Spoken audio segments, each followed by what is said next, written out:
यहोवा Rafa वो है तेरा चंगा करने वाला।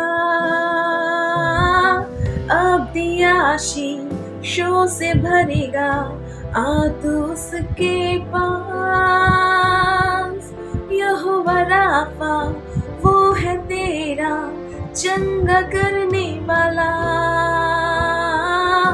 अब दिया आशीषों से भरेगा, आ तू उसके पास। महासागर जैसी बाधाओं में खुलेगा द्वार। महासागर जैसी बाधाओं में खुलेगा द्वार। देता वो छुटकारा जो भी आए उसके पास। देता वो छुटकारा जो भी आए उसके पास। आराधना हो आत्मा से, आराधना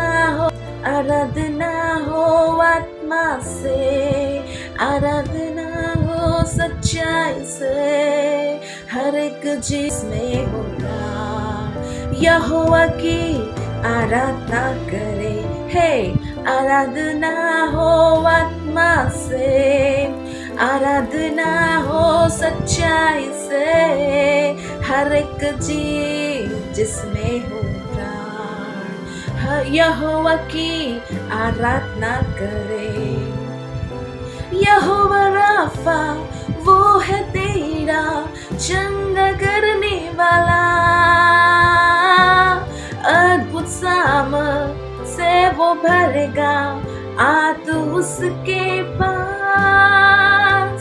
यहोवा राफा वो है तेरा चंगा करने वाला।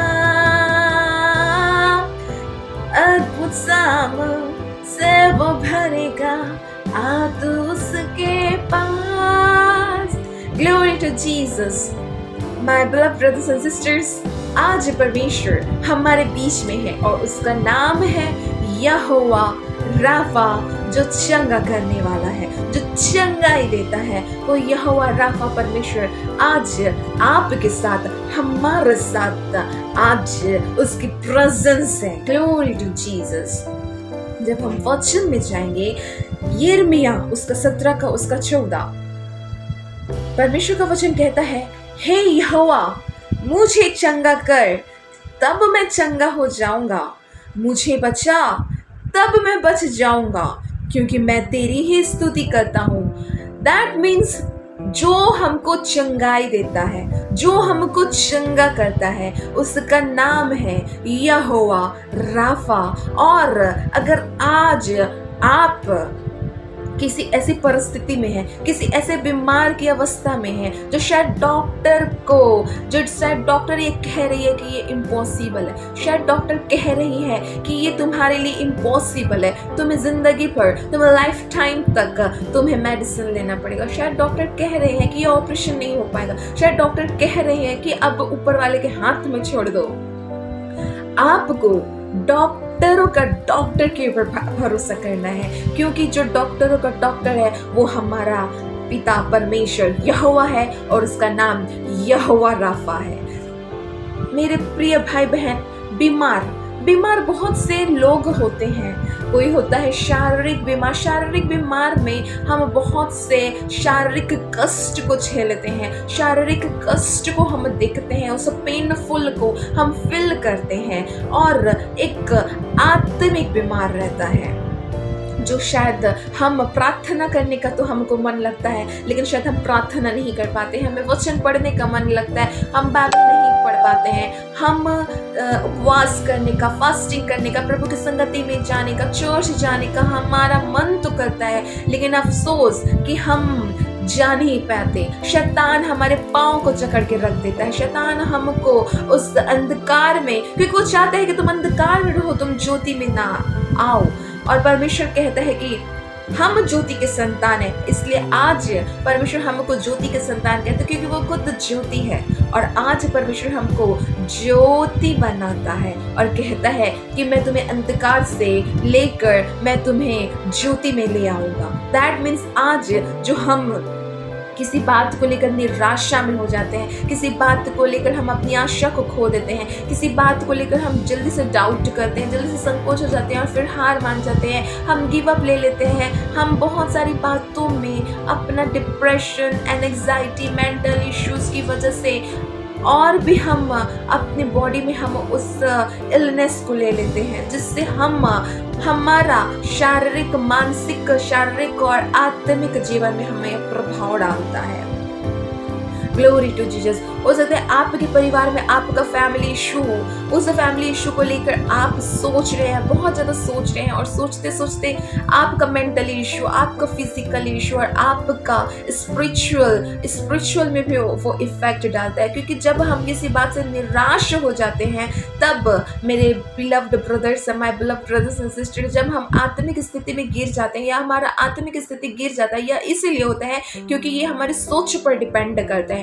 कुछ ऐसे लोग होते हैं जो 40-40 दिनों तक फास्टिंग प्रेयर रखते हैं। कुछ ऐसे लोग होते हैं जो 7 डेज तक, 21 डेज तक, 1 वीक तक, 3 डेज फास्टिंग, 72 आवर्स फास्टिंग रखते हैं। लेकिन फास्टिंग रखने के बाद भी वो प्रार्थना तो कर रहे हैं, वो थोड़ा इस बात के लिए खाते हैं कि हम इतने दिनों तक फास्टिंग कर रहे हैं, प्रेयर कर रहे हैं, लेकिन हम प्रार्थना कर रहे हैं, उपवास कर रहे हैं, हर चीज कर रहे हैं, लेकिन उसके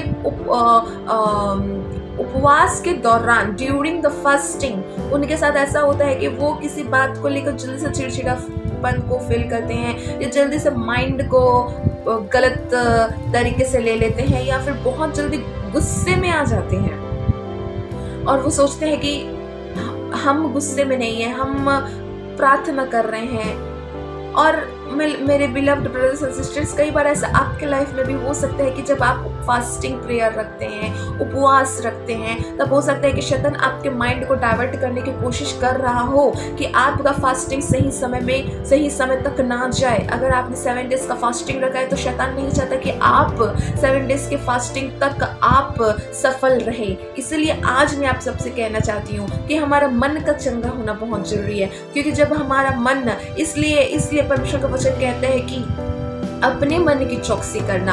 आज हमको अपने मन की चौकसी करना है। किसी ने हमको टॉन्ट दे दिया, किसी ने हमको कुछ बुरा भला कह दिया, फिर हम उन बातों को लेकर हमारे मन को आज हमको कच्चा करने की जरूरत नहीं है, क्योंकि परमेश्वर का वचन ये भी कहा गया है कि तुम्हारा मन व्याकुल ना होने पाए, तुम्हारा मन कच्चा ना होने पाए। इसी तरह मेरे बिलव्ड ब्रदर्स एंड सिस्टर्स, हमारा मन में सिर्फ और सिर्फ परमेश्वर का वचन होना चाहिए, ना कि लोग हमको क्या कह रहे हैं, पीठ पीछे क्या बातें कर रहे हैं, हमको क्या सुना रहे हैं, हमको क्या टॉन्ट दिया जा रहा है। इन बातों को हमारे मन में नहीं रखना है, लेकिन हमारा मन को पूरी तरीके से खाली करके, पूरी तरीके से शून्य करके, हमारे मन में, हमारे हृदय में, हमारे मस्तिष्क में, हमारे लाइफ में, हमारे डेली वर्क में सिर्फ और सिर्फ परमेश्वर ही होना चाहिए। परमेश्वर का पवित्र शास्त्र का, परमेश्वर का वचन हमारे हृदय में होना चाहिए, क्योंकि जब परमेश्वर का वचन हमारे हृदय में होता है तब कोई भी ताकत की शक्ति अगर आपको अटैक करती है तो हम इस परमेश्वर के वचन जो हमारे हृदय में बसा रहेगा, इस वचन से हम उन शैतान के हथियार को उठा सकते हैं। Glory to Jesus. जिस तरह यीशु का उस फास्टिंग के दौरान जिस तरह परीक्षा हुआ था, शैतान, क्योंकि परमेश्वर खुद, yes my beloved brothers and sisters, परमेश्वर के वचन में यह लिखा गया है कि तू अपने परमेश्वर पिता का परीक्षा ना लेना। हमको परमेश्वर कभी भी नहीं लेना चाहिए, क्योंकि वो परमेश्वर है, वो हमारी परीक्षा ले सकता है, लेकिन हम उनका परीक्षा कभी नहीं ले सकते हैं। लेकिन परमेश्वर का वचन ये कहता है कि सिर्फ और सिर्फ हमको बस परखना है, क्योंकि परमेश्वर कहता है कि परख कर देखो कि यहोवा कैसा भला परमेश्वर है। और जब जो कोई भी उसे परखता है, मेरे बिलव्ड ब्रदर्स एंड सिस्टर्स, वो जान जाता है कि वो सच्चा खुदा परमेश्वर है। सिमिलरली माय बिलव्ड, जब शैतान उस 40 दिन के उपवास फास्टिंग के दौरान जब यीशु की परीक्षा ले रहा था, तब यीशु ने कुछ बातों से नहीं, कुछ चीजों से नहीं, जब शैतान ने कहा कि इस पत्थर से कह दे कि यह रोटी बन जाएगी, जब इतने सारे बातों को जब वो कह रहा था, तब यीशु इन वचनों से ही शैतान को हरा दिया। Glory to Jesus. और वहां से शैतान भाग निकला। हो सकता है आप जब उपवास करते हैं, फास्टिंग करते हैं, प्रेयर लाइफ आपका बढ़ रहा है, घुटनों का जीवन जब आप में आ रहा है, हो सकता है आपके ही परिवार वाले आपके साथ, आपके बाहर वाले आपके साथ आपको, आपके माइंड को डिस्टर्ब करने की कोशिश कर रहे हों, लेकिन आपको उन बातों पर ध्यान नहीं देना है। लेकिन आपका ध्यान ना तो वर्ल्ड में नहीं होना चाहिए, ना कि वर्ल्डली पीपल में होना चाहिए, बट आपका ध्यान परमेश्वर के वचन पर कॉन्सेंट्रेट होना चाहिए, क्योंकि परमेश्वर का हर एक वचन परमेश्वर का सामर्थी वचन है। इस वचन से आज हम जीते हैं। Yes my beloved brothers and sisters, जिस तरह हमको भूख लगती है और जब हम खाना पीना छोड़ देते हैं तब हम दुर्बल हो जाते हैं, शारीरिक दुर्बलता हम में आ जाती है, हम बहुत ही ज़्यादा सुस्त हो जाते हैं, बहुत ही ज़्यादा लेजी हो जाते हैं, हम में एनर्जी नहीं रहती, हमें जो मिनरल्स, विटामिन, प्रोटीन, ये सारा चीज़, कैल्शियम मिलना चाहिए खाने से, हमको वो नहीं मिल पाता। इसलिए हो सकता है कि हम दुर्बल हो सकते हैं, हम बीमार भी पड़ सकते हैं। लेकिन जब हम खाना स्टार्ट करेंगे, फ्रूट्स, जूस खाना जब हम लेना शुरू करते हैं, तो फिर से हमारे अंदर एक नई जान आ जाती है, एक नया एनर्जी आ जाता है। सिमिलरली अगर आप किन ऐसी बातों से हो सकता है बीमार हैं, जिससे आपका मन अशांत रहता है, हो सकता है इस तरह की बीमारी के पर आत्मिक बीमारी हो सकता है, मेंटली आपका मानसिकता बीमारी भी हो सकता है कि आप कुछ फाइनेंशियली इशू से परेशान हो सकते हैं, अपने लाइफ से रिलेटेड कुछ बातों को लेकर आप परेशान हो सकते हैं। आप ये सोच रहे हैं कि कैसा होगा, क्या नहीं होगा, होगा भी कि नहीं, होगा तो कब होगा, होगा तो कैसे होगा। कुछ बातें आपका लाइफ में पेंडिंग है, लेकिन वो पूरा नहीं हो पा रही है, लेकिन उन बातों को सोचकर आप बहुत ज़्यादा व्याकुल हैं। इससे आपका मानसिक तनाव बढ़ रहा है और इससे आपकी मानसिक बीमारी भी बढ़ रही है। और मानसिक बीमारी के साथ साथ जब हमारा मानसिक बीमारी बढ़ता है, तब हमारा शारीरिक जीवन में भी प्रभाव डालता है। इसलिए हमारा मन हमको व्याकुल की स्थिति में नहीं लाना चाहिए। भले जब हम इन बातों में आते हैं, इन परीक्षाओं में पढ़ते हैं, जब हमारा काम सफल नहीं हो पाता है, तब हमको घुटनों में आना है, क्योंकि मनुष्य हमारा साथ नहीं देता। मनुष्य हमारा साथ देता है तो थोड़े समय के लिए, लेकिन जो जिंदा खुदावन बाप है, जो हमारा साथ देता है, वो संसार के अंत तक हमारा साथ देने वाला परमेश्वर, वो हमारा हाथों को पकड़ने वाला परमेश्वर। आज जो वचन मैं आप सबको मैं सुना रही हूँ, कह रही हूँ, यिर्मयाह उसका 17-14 की, हे यहोवा मुझे चंगा कर। दैट मीन्स यहोवा हमारा यहोवा राफा है। यहोवा राफा का मतलब ही चंगा करने वाला परमेश्वर है। आज मैं सिर्फ शारीरिक चंगाई की बात नहीं कर रही हूँ, लेकिन आज उस आत्मिक चंगाई की बात कर रही हूँ, मानसिक चंगाई की बात कर रही हूँ, जो हो सकता है कि आपके प्रिय भाई बहनों, मैं आप सबसे कहना चाहती हूँ कि आप अगर मानसिक रीति से बीमार हैं, आत्मिक रीति से बीमार हैं, शारीरिक रीति से बीमार हैं, तो उस यहोवा राफा को पुकारिए, क्योंकि यहोवा राफा को छोड़ कोई आपको चंगा नहीं कर सकता। हम डॉक्टर के पास जाते हैं, शारीरिक दुर्बलता को लेकर जाते हैं कि हमको चक्कर आता है, भूख नहीं लगती, बहुत से ऐसे इश्यूज को जब हम डॉक्टर के पास लेकर जाते हैं, तब वो हमारा शारीरिक चंगाई तो करता है, लेकिन डॉक्टर हमारा कभी भी आत्मिक चंगाई नहीं कर सकता। आत्मिक चंगाई जो करता है वो सिर्फ खुदावन बाप, यहोवा राफा परमेश्वर है, वो आपकी आत्मिक चंगाई करता है। Glory to Jesus. I am sure you all understood this message. Amen. God bless you.